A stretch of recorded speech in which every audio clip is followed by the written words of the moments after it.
Okay, welcome to lesson 7 of our beginners modules. In this lesson we're going to be taking a look at the blues scale, and as the blues scale suggests, commonly found in blues, but obviously found in other forms of music from rock and metal, jazz. It's quite an easy scale for you to work on, as it's just a very, very small variation on your minor pentatonic scale. If we just recap on how we found the minor pentatonic scale from a couple of lessons ago, the minor pentatonic was basically, we take the major scale of the same name. Whenever you're trying to work out new chords, new scales, you always relate back to the major scale of the same name. I think I described it in a previous lesson as the hub, where, that's the centre and everything else musical works around it. So I think that's a good point of reference for you. If we take the major scale, we take note 1, miss out note 2, take the third note, the major third, but we actually flatten it by 1 semitone, so it's now a minor third. Play note 4, 5, miss out note 6, but take note 7 and lower note 7, so it becomes a minor 7th. So the formula of the minor pentatonic was root, which is A, C, C sharp, C, which is minor third, D, 4th, E, 5th, G, minor 7, and then root note A. Now, the one difference between the minor pentatonic scale and the blues scale is that we just include 1 extra note, and the note in question is the flattened 5th. And a flat 5th is quite a dissonant sounding interval. If you imagine a 5th, that basically means from the root note up 5 notes up the major scale. 1, 2, 3, 4, 5. A flat 5 means we take the 5th note, do, re, mi, fa, sol, and we just lower it by a semitone, so you get this. It's quite a dissonant interval, commonly found in heavy metal and things like that, although Jimi Hendrix used the flat 5 interval at the beginning of Purple Haze. So it's quite a mood-evoking interval. It sounds very dissonant, it sounds very aggressive. But used in the right context in blues and rock, it can be used to add a lot of tension into a solo. If I play, can you hear I start off in tonality with this chord? It sounds very dissonant, but then there's that kind of tension and release kind of idea. So if it's used properly, it's quite a powerful tool. I wouldn't suggest that you sit on that note by any means. It is a passing note. It's almost a chromatic tone. Well, it is a chromatic interval. So make sure that it's used as in context. Don't just sit on that note. Anyway, I'm going to play pattern 1 for you, and we can take a look at where this extra note is. Here we go.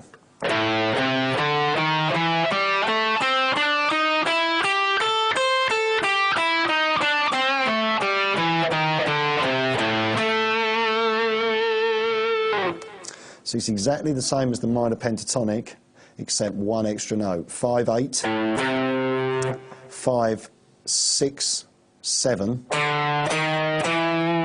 There's the blues note, the flat 5. 5, 7, 5, 7, and then 8 onto the B. 5, 8, 5, 8. Straight away, that pattern there lends itself to some quite nice sort of soloing ideas.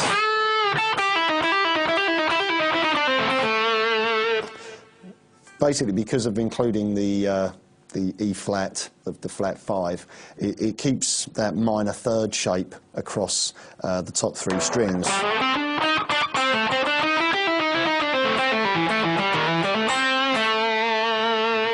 It has an inherently kind of bluesy tonality to it.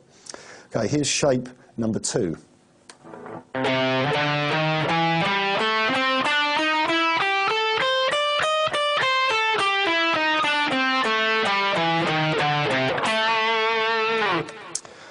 we start off 8, 10 and 11, 7, 10, 7, 10, 7, 8, 9,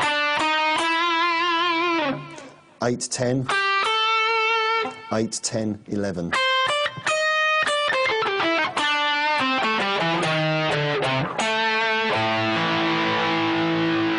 So you can hear again where I'm including that note.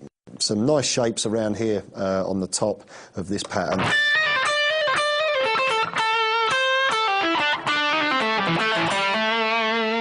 Very bluesy sounding, very cool sound. Okay, here's pattern number 3.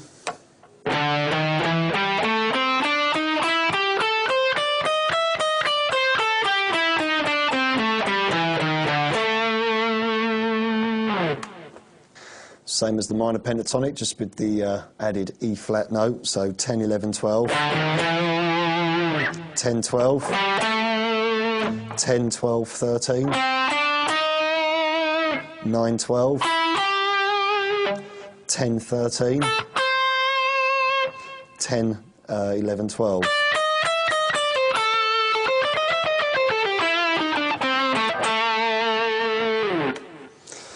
Moving on to our next shape, shape number 4, starting off on the 12th fret at the bottom here. You could actually start on the 11th fret if you wanted to, just to slide in from the flat 5, but that's out of the shape. Here we go.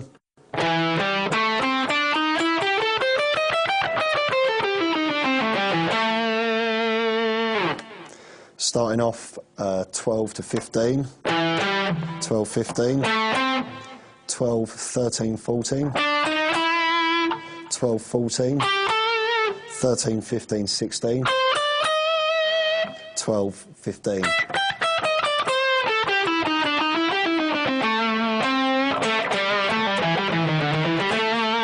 Simply moving around from one shape to the next. And here's our next shape, shape number 5.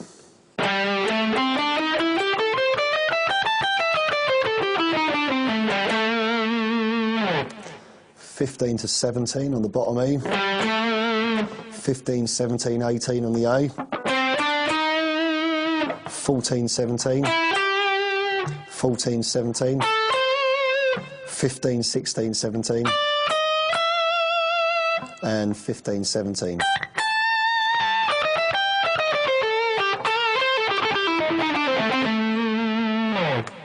And then obviously everything starts again. So it's kind of at this point important for you to remember some of the ideas that we looked at in our previous lesson, whereby we work on sequences and patterns. You can obviously incorporate some of the blues note ideas into sequences. I kind of mess around quite a lot with things like this to work on my picking.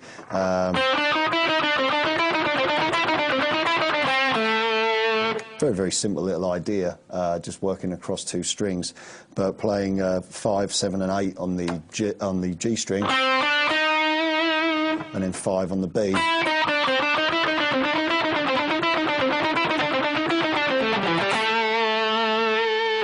Quite a nice way of, practicing the picking and getting some of those bluesy sounds and that tension into your soloing. Also, we can work across the strings in pairs, which was something that we touched base on last time.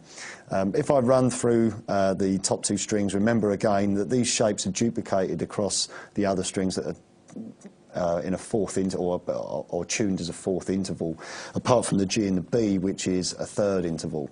So here's the position number 1. I'd actually start out of this shape. I'd start on the 4th fret and slide into the 5th, so you get this.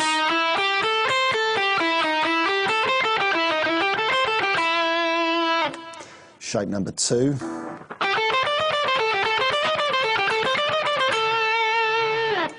Shape number 3.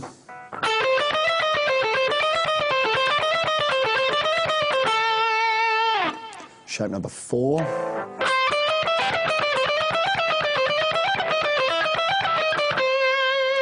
And shape number 5.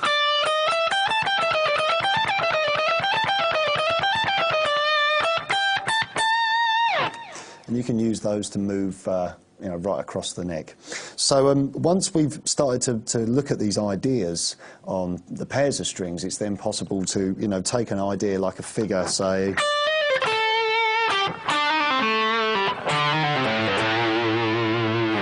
and work it down across, you know, the pairs of strings. As I said before, this choice of scale is it's not something that you would necessarily sit on for a long time. It's more of a passing tone to just be added into your pentatonic, you know, scale soloing.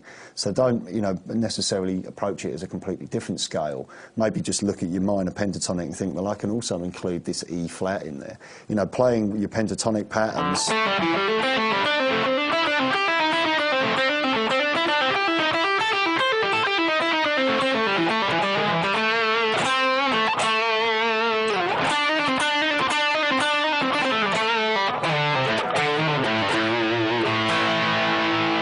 You can see how it adds quite a lot of colour to some, you know, very, very basic sounding scales. Here's your backing track, jam track for lesson 7. This is a shuffle blues, a dominant shuffle blues, and in this playout I'm going to just demonstrate a few ideas around the blues scale and the minor pentatonic scale. Obviously you can use this track to just practice straight up and down the scale, but obviously you've seen me already doing that in one of our previous lessons with the pentatonic scale, so you can maybe now hear how the blues note will affect the sound of your regular minor pentatonic. Anyway, don't forget, go onto the Lick Library and you can download the lesson 7 backing track.